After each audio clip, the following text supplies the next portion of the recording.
অল্প কিছু উপকরণ এবং খুব সহজভাবেও একটা রেসিপিকে কিন্তু সুস্বাদু করে তৈরি করা যায়। আসসালামু আলাইকুম ভিউয়ার্স, সুইটস এন্ড বেকিং এ সবাইকে স্বাগত। আশা করি সবাই অনেক বেশি ভালো আছেন।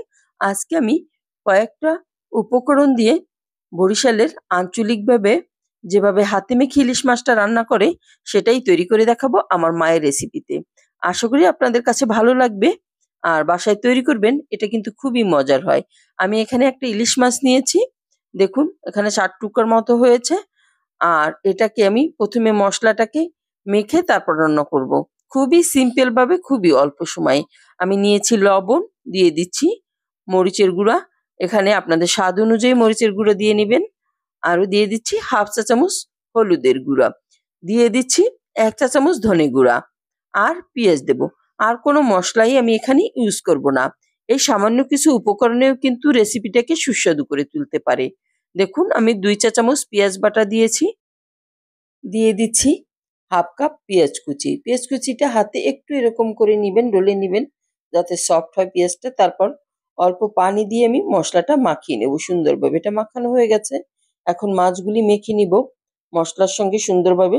সব মাছগুলি মাখবো। আপনাদের যদি হাতে সময় থাকে তাহলে ১০ মিনিট একটু রেস্টে রেখে দিবেন। আর হাতে সময় না থাকলে কোনো কিছুই করার দরকার নেই। এভাবে রান্নায় চলে যাব আমি এখন।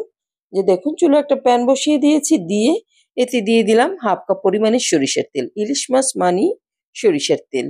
এর স্বাদটা কিন্তু দারুণ হয় তাহলে। তারপর মাছগুলি দিয়ে দিলাম। এই যে খুবই সিম্পল একটা রান্না। আর কোনো নাড়াচাড়ার দরকার নেই। এবার সব মসলায় একটু পানি দিয়ে আমি এর ভিতরে দিয়ে দিব। এই যে দেখুন, দিয়ে একটু নাড়িয়ে আমি ঢেকে দিব। আর কোনো নাড়ার প্রয়োজন নেই, কারণ ইলিশ মাছ এই অবস্থায় খুবই সফট থাকে, বেশি নাড়ানাড়ি করলে কিন্তু ভেঙে যাবে। এই যে এখন ঢাকনা দিয়ে মিডিয়াম হিটে আমি এটা তেল ওঠা পর্যন্ত রান্না করব।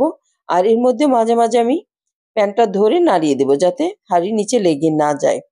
আর এই রান্নাটা আপনি যাকেই রান্না করে খাওয়াবেন সেই কিন্তু আপনার কাছে আরেকবার খাওয়ার জন্য রিকোয়েস্ট করবে। খুবই কম মশলায় স্বাদ গন্ধ ঠিক রেখে ইলিশ মাছের ভুনা, দারুণ একটা রেসিপি। এই যে দেখুন এর তেল উপরে চলে আসছে। আমি ঢাকনা খুলে একটু দেখিয়ে দিচ্ছি। আরও নাড়িয়েও দিচ্ছি। এই যে একটু নাড়িয়ে নিলাম।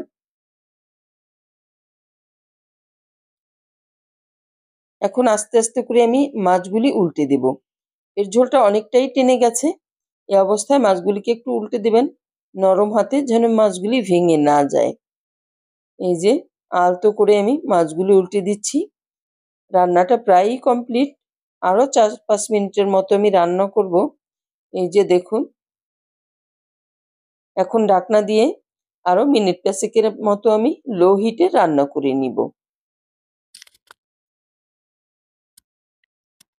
অল্প উপকরণে হাত চেটেপুটে খাওয়ার মতো একটা রেসিপি। আর খুব কম সময়ে এই রান্নাটা শেষ করে ফেলা যায়। আশা করি এই রান্নাটা আপনাদের কাছে অনেক বেশি ভালো লাগবে। বাসায় ট্রাই করে দেখবেন, তাহলেই বুঝবেন যে এর টেস্টটা আসলেই কতটা মজার। এই যে রান্নাটা আমার কমপ্লিট। এখন সার্ভ করে দেওয়ার পালা। আমি একটা মাটির প্লেট নিয়েছি, এতে মাছটা সার্ভ করে দিচ্ছি। দেখুন দেখতে যেমন সুন্দর হয়েছে, খেতেও কিন্তু দারুণ মজার। তো তৈরি হয়ে গেল আমার বরিশাল অঞ্চলের হাতে মাখা ইলিশ ভুনা। সবাই বাসায় তৈরি করে খাবেন। সবাই অনেক বেশি ভালো থাকবেন। আল্লাহ হাফেজ।